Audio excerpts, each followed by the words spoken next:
नमस्कार दोस्तों, welcome back to your own channel wealth saga. आज है 15 जनवरी 2021। एसजीएक्स निफ्टी 67 पॉइंट्स डाउन है। एशियन मार्केट्स भी हैं वीक। कल के दिन इंडियन मार्केट्स भी वीक थी दोस्तों। आज का दिन बहुत ही इंपॉर्टेंट होने वाला है, वो मैं कवर करूंगा आगे। क्विकली एक बार नजर डाल देते हैं कल के दिन इंडियन मार्केट्स में क्या हुआ है। एसजीएक्स निफ्टी को छोड़ दें तो कल के दिन भी आपको इंडियन मार्केट में वीकनेस दिखाई पड़ रही थी। निफ्टी 50, निफ्टी बैंक, दोस्तों इन सब की एनालिसिस मैंने कल शाम को इवनिंग रैप पे पोस्ट करी थी। I will not repeat here again, but what is worth repeating is the top losers of yesterday. कल के दिन टॉप लूजर्स कौन से थे? एचसीएल टेक्नोलॉजीज और टेक महिंद्रा। आपको जान करके ये खुशी होगी कि एचसीएल टेक्नोलॉजीज के आज रिजल्ट आने वाले हैं और मार्केट देखने वाली है कि एचसीएल टेक्नोलॉजीज कैसे रिजल्ट्स लाती है, स्पेशली उसका जो भी रिसेंटली डीडब्ल्यूएस का एक्विजिशन था उसके लेकर के क्या गाइडेंस रहते हैं आगे क्वार्टर्स के लिए।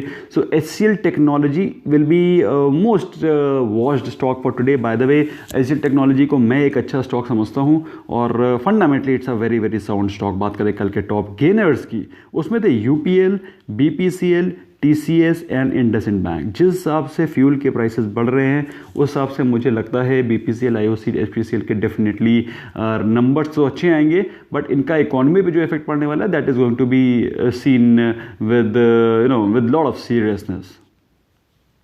बात करते हैं क्विकली कमोडिटी सेक्शन पे। तो कमोडिटी सेक्शन में आप देख सकते हैं gold is presently trading below 50,000, silver is trading above 66,000 and crude and natural gas में कोई ज़्यादा खास एक्शन होता नहीं दिखाई पड़ रहा है। तो कहने का मतलब क्या है? कहने का मतलब यह है गोल्ड और सिल्वर भी स्टेबल हो गए हैं, जो कि दिखा रहे हैं कि मार्केट अभी फिलहाल किसी ट्रिगर का वेट कर रही है जो कि बहुत ही जल्दी आने वाला है। जो चीज़ बड़ी दुखदाई है वो है यूएसडी आईएनआर का रिएक्शन। आप देख सकते हैं dollar is falling so rapidly, so rampantly कि आप देख सकते हैं डॉलर इज जस्ट अबव 73। इसका मतलब क्या है? अगर भाई 73 के नीचे डॉलर गया तो it is going to create a negative impact on many other companies including IT sector companies. So दोस्तों मेरे हिसाब से आपको you must be serious about this figure, क्योंकि अगर 73 के नीचे डॉलर जाता है it is going to create a big impact on the earnings of the IT company, क्योंकि हमारा मेजर आईटी कंपनीज का revenue comes from the western countries, specially US. तो यूएस डॉलर अगर गिरता है तो it is going to create a negative impact. Otherwise बाकी जगहों पे बात करें तो यूरो भी is getting weaker, rupee is getting stronger, that is good, that is very very good. लेकिन India is a services providing company, India is not a manufacturing company like China. तो India is more of a services country जो कि services ज़्यादा provide करती है। तो चूंकि services ज़्यादा प्रोवाइड करती है तो हमारे जो मेन क्लाइंट हैं, मेन जो हमारा रेवेन्यू है, रेमिटेंस है, वो आता है विदेशों से और वो आता है फॉरेन करेंसी से, और वो अगर वीक हो रही है so again it's not a very very good sign, but according to me मेरे हिसाब से आपको इसको वॉच आउट करना चाहिए। गुड और बैड तो बात की बात है। दोस्तों आज काफ़ी इंपॉर्टेंट पॉइंट्स कवर करने को, क्विकली एक बार निफ्टी के सपोर्ट और रेजिस्टेंस देख लेते हैं जहां पर आज निफ्टी ट्रेड कर सकता है। कल के दिन निफ्टी क्लोज हुआ 14,596 विच इज जस्ट बिलो 14,600। दोस्तों आज के दिन अगर वीकनेस रहती है आपको निफ्टी के 14,500 जो कि एक बहुत ही स्ट्रॉन्ग सपोर्ट है, वहां पर निफ्टी आता हुआ दिखाई पड़ सकता है। और वहां से अगर बाउंस बैक नहीं आया और गिरावट आई अकॉर्डिंग टू मी 14,400, 14,450 आज आपको दिखाई पड़ सकते हैं। 14,500 के जो सपोर्ट हैं बहुत ही इंपॉर्टेंट सपोर्ट हैं। कल भी निफ्टी ने इसको टेस्ट किया था और वहां से एक बाउंस बैक आया, लेकिन अगर ये आज सपोर्ट नहीं कर पाता है और यहां से ब्रेक आता है तो Nifty can fall even more rampantly. बात करें भाई अगर मार्केट तेजी हो गई, कोई पॉजिटिव न्यूज़ आ गई, भाई मार्केट में आपको हर तरफ से तैयार रहना है। अगर बाई चांस तेजी नजर आई तो ऊपर के साइड पे बहुत ही शॉर्ट लेवल पे रेजिस्टेंसेस खड़े हुए हैं। पहले 50 पॉइंट पे ही 14,650 पे एक रेजिस्टेंस है, उसके बाद 14,700 पे दूसरा रेजिस्टेंस है। तो कहने का मतलब क्या है? 50-50 पॉइंट्स पर रेजिस्टेंसेस हैं और supports are every 100 points down. तो नीचे गिरने का स्कोप ज़्यादा है, बढ़ने का स्कोप कम।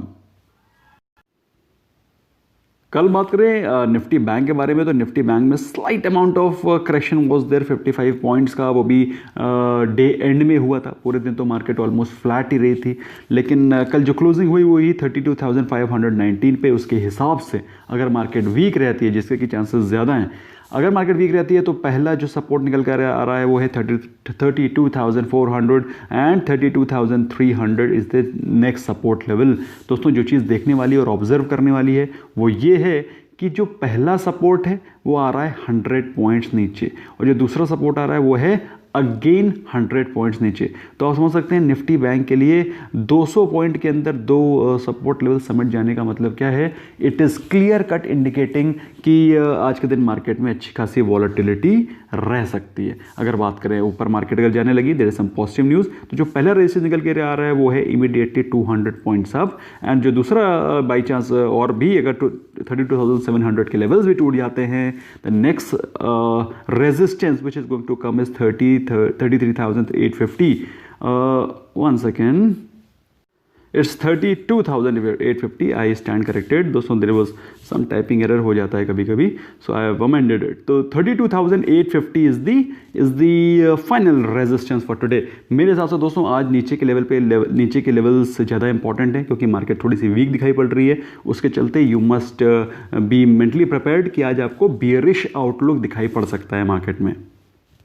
मार्केट फ्लैट हो या मार्केट गिर रही हो, लेकिन दोस्तों एफआईआईज बाइंग का मौका नहीं छोड़ रहे हैं। They are being stock specific, जहां उनको वैल्यू दिख रही है वहां पर वो बाइंग कर रहे हैं। कल के दिन भी ऐसे हुआ, FIIs bought stocks worth ₹1077 crore, whereas DIIs जैसा कि कई महीनों से कर रहे हैं, they have been selling, and yesterday also they sold stocks 188 crore का। ज़्यादा हैवी सेलिंग नहीं हुई डीआईएस के द्वारा, लेकिन 188 करोड़ की नेट सेलिंग उन्होंने करी।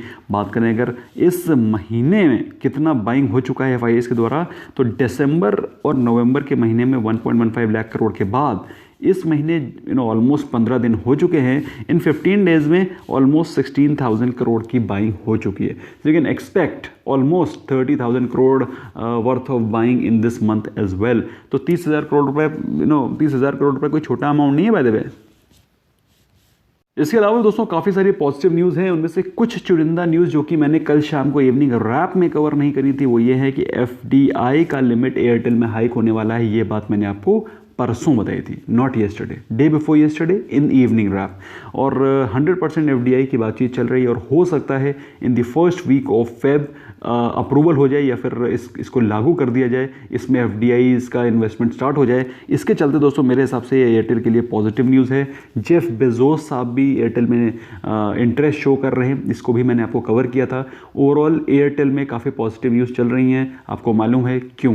क्योंकि जेफ बेजोस साहब का कहीं पर आंकड़ा बैठा हुआ है, तो एटलीस्ट दुश्मन का दुश्मन दोस्त बनने वाला काम चल रहा है।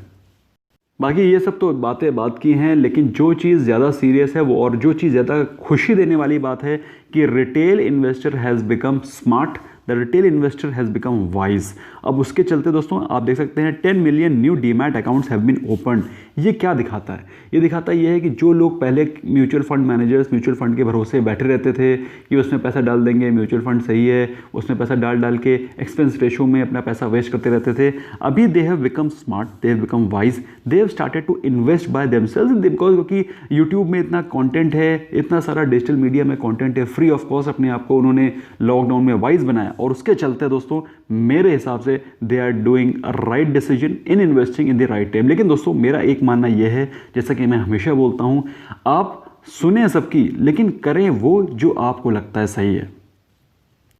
इसका मतलब क्या है? इसका मतलब यह है, कई सारे लोगों ने आपसे बोला होगा मार्केट गिरेगी, आप लोग बैठे रहे होंगे, डीमैट अकाउंट तो खुलवा लिया, उसमें पैसा भी ट्रांसफर कर लिया, लेकिन स्टॉक एक भी नहीं खरीद पाए। तो ऐसी बेवकूफ़ी नहीं करनी है, हमेशा अपना दिमाग चलाना है, सुनना सबका है, एक ओपिनियन फॉर्म करना है और अपने ओपिनियन पे, अपनी रिसर्च के बेसिस पे इन्वेस्टमेंट करना है।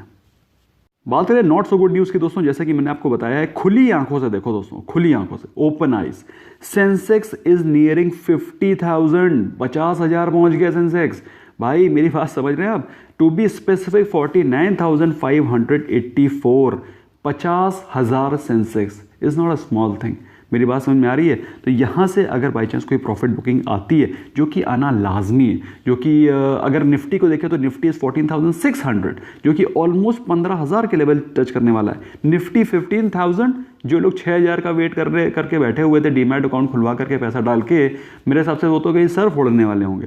तो भाई यहाँ से अगर आपको कोई करेक्शन दिखाई पड़ता है, of course you can not expect Nifty to go to 6,000, क्योंकि जिस हिसाब से Q3 के रिजल्ट्स आ रहे हैं they are very promising. Companies मेहनत कर रही है, कंपनी के रिजल्ट अच्छे आ रहे हैं, ऐसे में स्टॉक कोई क्यों गिरेगा? लेकिन गिरेगा ओवरऑल ब्रॉड। अभी बजट के सेशन में मार्केट गिरेगी, मतलब ऑफकोर्स थोड़ा मोड़ा करेक्शन तो आएगा, तो उसमें आपको मौके ढूंढने, इन्वेस्ट करने के, क्योंकि काफ़ी सारी चीज़ें हैं जो कि आपको मैक्रो लेवल पे ध्यान रखनी है। For example fuel prices are going berserk, actually they are going berserk. 91 92 पे पेट्रोल चल रहा है भाई। 92 पे आदमी क्या बाइक निकालेगा, क्या कार निकालेगा, कहाँ जाएगा? उसका डायरेक्ट इम्पैक्ट पड़ेगा इन्फ्लेशन पे। चीज़ें महंगी होंगी, अब चीज़ें महंगी होंगी तो ऑफकोर्स बाइंग पावर कम होगा। तो ये सारी की सारी एक विशियस साइकिल बन सकती है। तो आपको मेंटली प्रिपेयर रहना है। 50,000 के लेवल पे इन्वेस्टमेंट करने को एटलीस्ट मैं तो नहीं बैठा हूँ, क्योंकि मैंने ऑलरेडी इन्वेस्टमेंट कर रखा है, तो मैं डिप्स पे बाइंग करूँगा। फिलहाल बात करें दोस्तों आज के इंपॉर्टेंट रिजल्ट्स की, तो कल जो इंपॉर्टेंट रिजल्ट्स आए थे उसमें थे RIIL and Tata steel long product. और बाय द वे आपको अगर नहीं पता तो बता देना चाहता हूं, टाटा स्टील लॉन्ग प्रोडक्ट के नंबर बहुत ही धांसू आए हैं। लॉसेस के बाद कंपनी जो लॉस बना रही थी, लॉसेस के बाद वो प्रॉफिट में आई। According to me it's a great news for Tata steel long products. आज के दिन जो इंपॉर्टेंट रिजल्ट्स आने वाले हैं वो HCL technologies, L&T finance holding, PVR, shoppers stop, AB money. अब PVR में दोस्तों आप लोग कुछ अगर ज़्यादा बम्पर रिजल्ट एक्सपेक्ट कर रहे हो, मेरे हिसाब से you should not do that. PVR के स्टोर्स ही स्टोर्स या फिर आप कह सकते हैं multiplexes, whatever you may call it, screens कह लें, कोई भी कुछ भी कह लें, वो सारे के सारे अक्टूबर नवंबर में दीपावली के समय के आसपास तो खुले। तो ऐसे में अगर आप सोच रहे हैं कि इससे बहुत अच्छे रिजल्ट्स आ जाएंगे, I think you are expecting too much from PVR के जो हॉल्स थे वो गो डाउन के रूप में इस्तेमाल किए जा रहे थे। ऐसे में दोस्तों PVR से ज़्यादा एक्सपेक्टेशन रखना ठीक नहीं है। मतलब मेरे हिसाब से आप ओवर एक्सपेक्ट कर रहे हैं। अगर आप उससे कुछ एक्सपेक्ट कर रहे हैं, मेरे हिसाब से you should be expecting some good loss, 150 200 300 crore. जितना एक्सपेक्टेशन है उससे ज़्यादा लॉस ना पोस्ट करे, मेरे हिसाब से PVR के लिए वही पॉजिटिव है।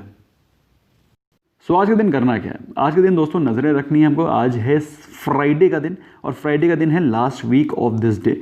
बाई चांस मार्केट में कोई करेक्शन आता है, जो कि होना लाजमी है, मेरे हिसाब से दोस्तों अपने GTT ऑर्डर्स को लगा करके रखो। जो लोग मार्केट को ट्रैक नहीं कर सकते हैं उनके लिए मैंने शानदार SIP का ऑप्शन खोल रखा है। लॉन्ग टर्म में मार्केट 50,000 नहीं, मार्केट 60,000 70,000 80,000 भी जाएगी।